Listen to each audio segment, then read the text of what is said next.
C.S. Lewis is one of my favorite authors.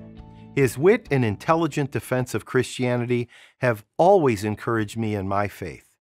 But when I read through Mere Christianity last week, I was challenged by this quote: "I am sure that God keeps no one waiting unless he sees that it is good for him to wait."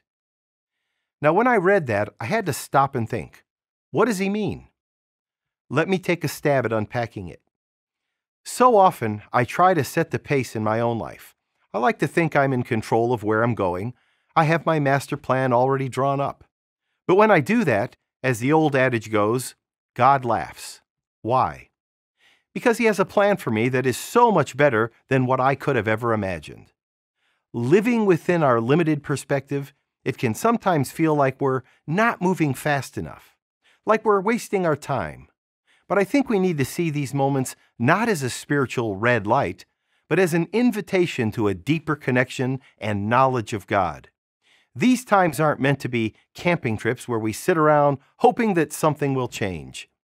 These times are perfect opportunities to practice the spiritual discipline of prayer.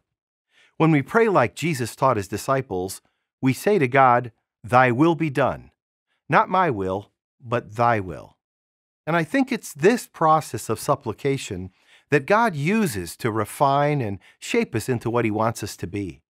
And when we're ready, according to his wise and compassionate timing, then this period of waiting will be over, and we'll be ready to actively and outwardly join in participating with the will of God. So the next time you feel like you're stopped at a spiritual red light, remember the words of C.S. Lewis, and be comforted knowing that you're not stuck. God is working with you and in you to accomplish his great purposes. I'm Joseph Tkach, speaking of life.